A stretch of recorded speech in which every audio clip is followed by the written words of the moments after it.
Hola, mi nombre es Nilton César Prieto de Tancobur y en esta presentación voy a explicar un caso real relacionado con la emisión, clasificación y circulación de un título o valor.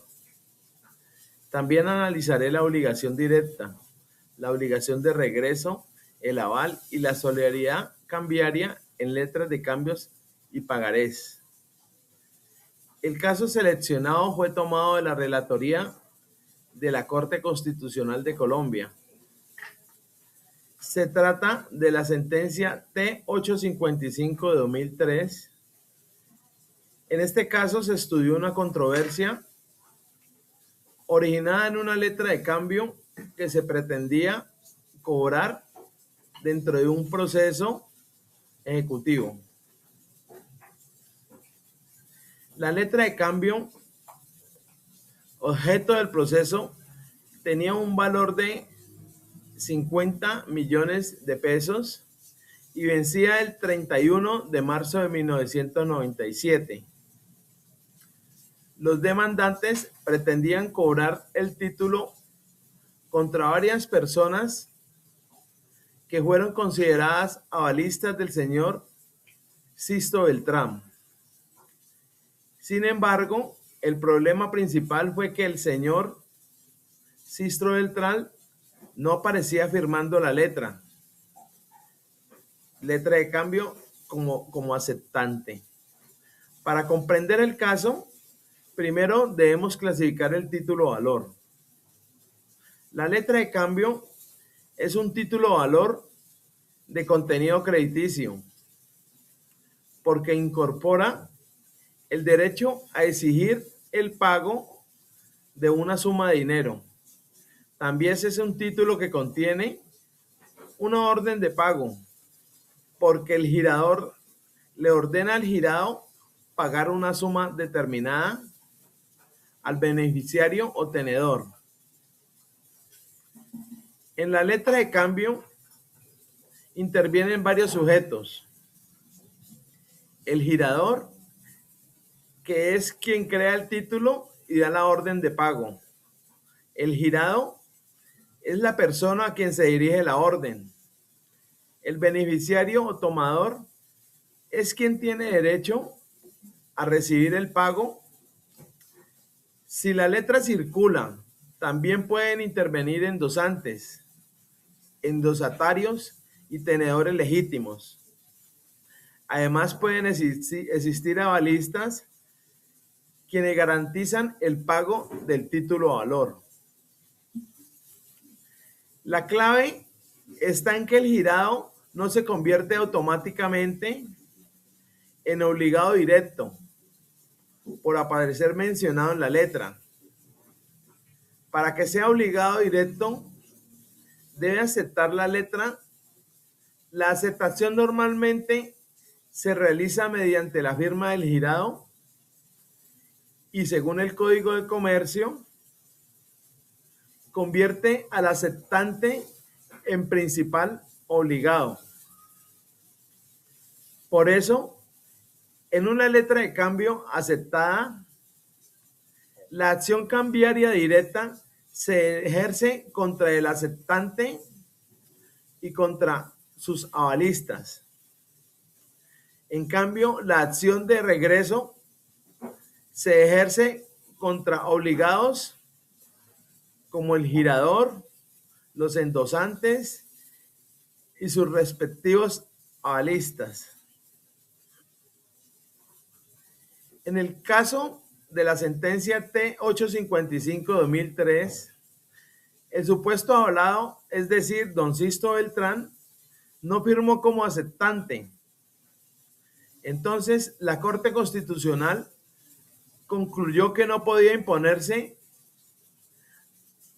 a las supuestas avalistas el pago de una obligación que no había nacido jurídicamente.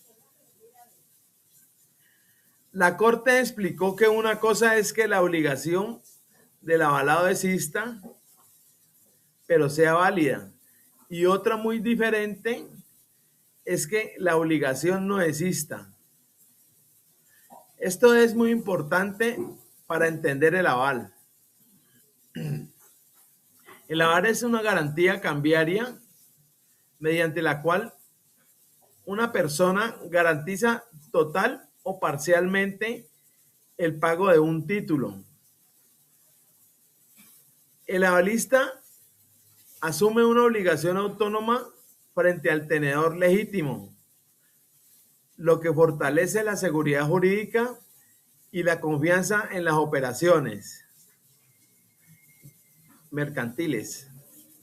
Sin embargo, esa autonomía no significa que pueda existir aval sin avalado. Si la persona por quien se da el aval no asumió una obligación cambiaria, no hay una obligación que garantizar. En consecuencia, el aval no puede crear por sí solo una obligación inexistente del presunto avalado. Ahora comparemos esta situación con el pagaré. A diferencia de la letra de cambio, el pagaré no contiene una orden de pago dirigida a un tercero, sino una promesa directa de pagar una suma de dinero. Por eso en el pagaré el obligado directo es el otorgante o suscriptor. Si hay avalistas del otorgante, también responden mediante acción directa. Si el pagaré circula mediante endoso y entrega, los endosantes pueden convertirse en obligados de regreso. Esto significa que si el obligado principal no paga, el tenedor legítimo puede reclamar contra otros firmantes anteriores, según las reglas de la acción cambiaria. La solidaridad cambiaria también cumple un papel fundamental. Cuando dos o más personas firman un título a valor en el mismo grado, por ejemplo, como otorgantes, aceptantes, endosantes o avalistas, quedan obligadas solidariamente. Esto permite que el tenedor reclame el pago total o cualquiera de los obligados sin tener que dividir la deuda. Esta solidaridad fortalece la confianza en el tráfico mercantil porque facilita el cobro y le da mayor seguridad al tenedor legítimo. Después, quien pague puede ejercer el derecho de regreso o reembolso contra los demás obligados que corresponda. En conclusión, el caso de la sentencia T855 de 2003 muestra que los títulos valores son instrumentos de gran importancia en el comercio, pero su eficacia depende del cumplimiento de sus requisitos formales: la firma, la aceptación, el aval y la identificación correcta de los obligados son elementos esenciales para determinar quién responda y de qué manera. Finalmente, la obligación directa, la obligación de regreso, el aval y la solidaridad cambiaria funcionan como mecanismos que protegen al tenedor y fortalecen la seguridad jurídica.